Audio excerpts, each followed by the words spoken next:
Hey, what's up, witches? I'm here today doing a little witchcraft experiment with you all. I'm going to be trying to make my own version of a prosperity bowl or a money bowl spell. I've been seeing them around a lot lately on like the witchy social media and just in my own like pagan witchy communities, people sharing their own versions.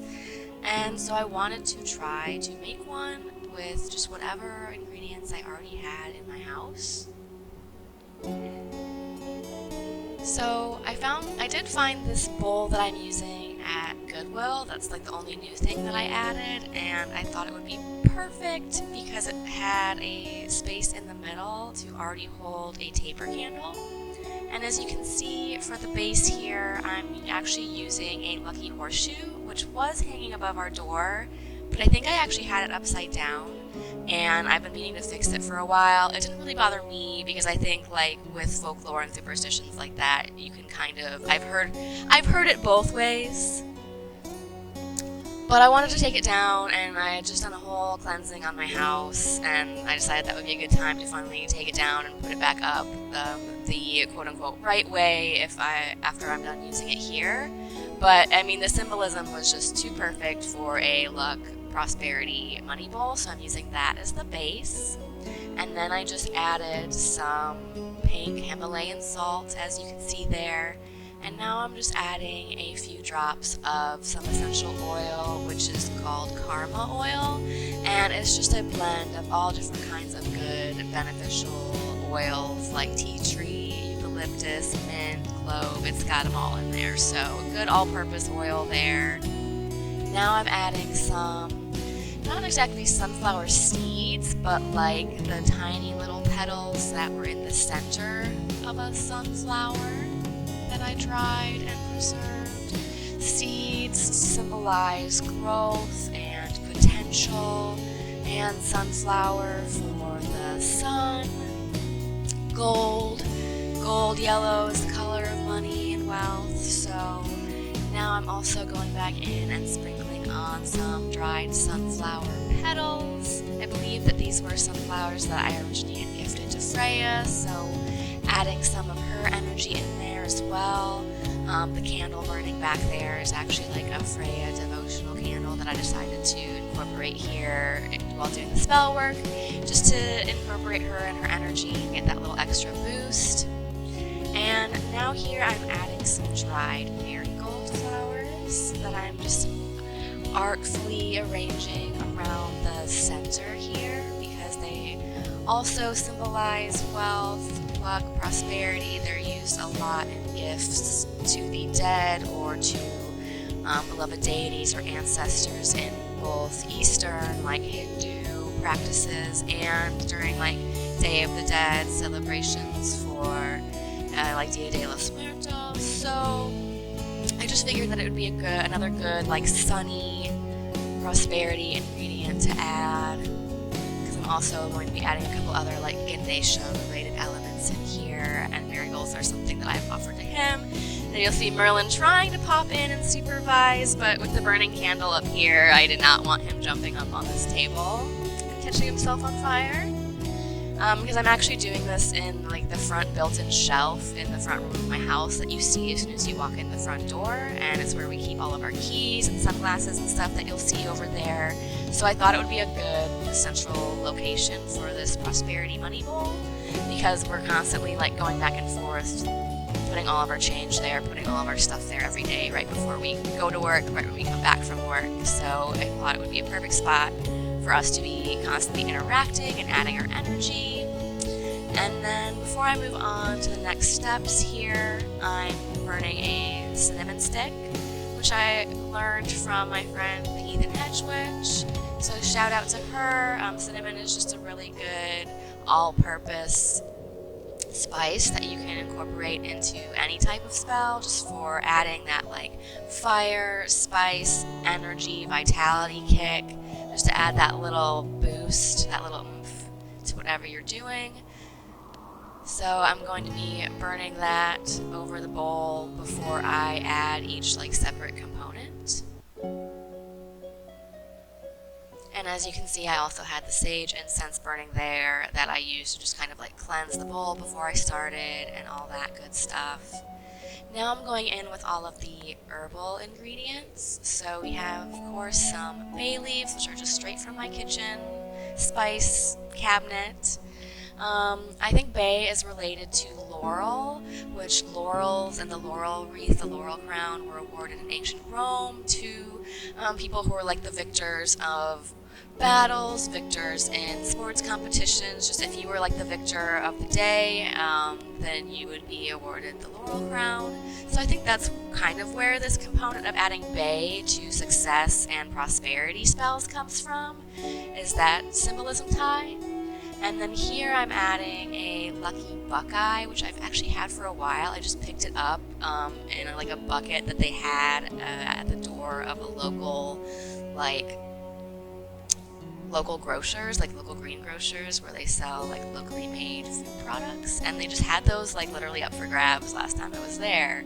And so I've just had it sitting like where we keep our keys forever, and I figured it would be perfect to add into this spell. I think it's the Hearth Witch just did her own like money bowl spell, prosperity bowl spell, where she used a lot of these. I can't remember the UK word that she used for them, but it was kind of cute.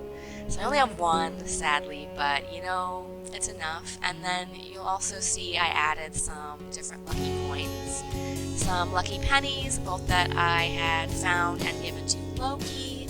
Like I talked about in my Working with Loki video, I like to give him lucky pennies I find on the ground. And so I added some of those. I added some pennies that we had literally just gotten this day at the grocery store. It was my change from buying groceries. I just got a couple pennies, so I decided to feed that back into the spell. And then I also had some like shillings and some lucky Japanese coins that I'd either been given as gifts or acquired on my own travels. So just adding some extra coins and prosperity into it that way. And I'm kind of trying to set the intention as I go through that whatever I am feeding into this money bowl, especially feeding of change and money, is going to come back to me. And now I'm adding the crystal components, some green aventurine there. This spirit quartz, I don't know why, I just felt the need to put it in there. I like the purple color and that it's kind of spiky. I thought that all the different points on it would just help to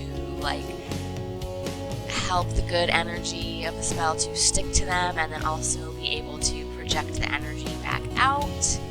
I'm adding just some other miscellaneous green colored stones that I have, since green is the color of money, and then adding some fool's gold or pyrite into it. I think just might maybe some more green aventurine. I'm not sure what that middle one is. I'm also here adding a marble that I was gifted by a fellow pagan and fellow Lokian, and it's a gold color which adds into the color scheme of the spell, and it was a treasured object by someone, so I thought that it would also be fitting to add to the money bowl or prosperity bowl spell because it was from someone's treasured collection. Setting some intentions into the crystals here before I add them. I'm trying with my ADD brain to really make sure when I am doing spell work like this that I am taking time to set intentions as I work. It's hard for me. And then I'm adding my favorite piece of green malachite and just a clear quartz to act as an all-purpose amplifier.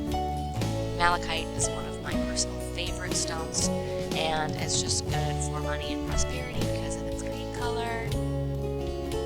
Going back in with the cinnamon again, now that all of those are added.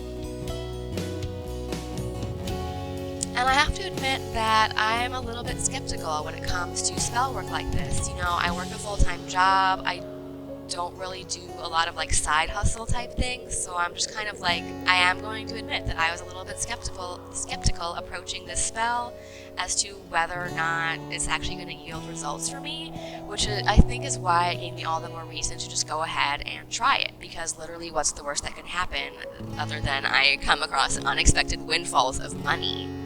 And here at the end I'm adding a druzy amethyst that usually sits on my little Ganesha shrine, and I just thought it would be good to add that into this money bowl spell. Ganesha is the remover of obstacles, so I figured I would invite him to also participate and lend his energy into this working by, removing any obstacles that might be keeping money from flowing my way. And he's also, kind of a god of like luck and prosperity, and looking out for us in like our material lives. And then here you'll see me adding some 24k gold leaf. Took a couple attempts there, and I actually ended up having to go back and grab my little quote-unquote athame here, which is just a Gryffindor sword letter opener, but it has kind of become my little athame of sorts. I've used it in several spells and spell jars now, because it's just the right size for this type of delicate work. So you'll just see me fishing a couple little pieces out there. And I also, obviously 24 karat gold, no brainer to add to a prosperity bowl spell. But I actually had 2 little bottles of this sitting around, one that I had bought for my own spell workings and one that I actually won in a gift bag. So I thought that that would be another like good little bonus energy to add to the spell, is that I also got this for free. And then just one more time hitting it with the cinnamon incense, really making sure that it's well lit to incorporate that extra fire energy into the spell, and just seal it with all of my final intentions for this money bowl. And then I'm just going to leave it here. I've heard that money bowls and prosperity bowls can be a little bit more of an interactive type of spell, as opposed to just like a set it and forget it type. So I'm leaving it here where we can always be seeing it and interacting with it. I told my husband, hey, if you got spare change, throw it in the bowl. Let's just be constantly feeding it with our energies and our intentions. And like I said, I'm just, I want to try it. I want to see what happens. Because, it's normally I'm I don't really see a lot of ways in which I could unexpectedly get money. And I'm one of those people that is working the grind, living paycheck to paycheck. So I figured, let's do this experiment together and just document any results that I see from it for you guys. And as the final piece, I'm just adding this green chime candle, which, as I said, fits perfectly into the center of this bowl, which is why I got it. And there we have it. There is my impromptu money prosperity bowl spell that I just made with ingredients that I had sitting around in my home. And I will keep you guys updated on if it yields any results for me, and let me know if you try your own version and how it works out for you. So until next time, stay classy, pagans.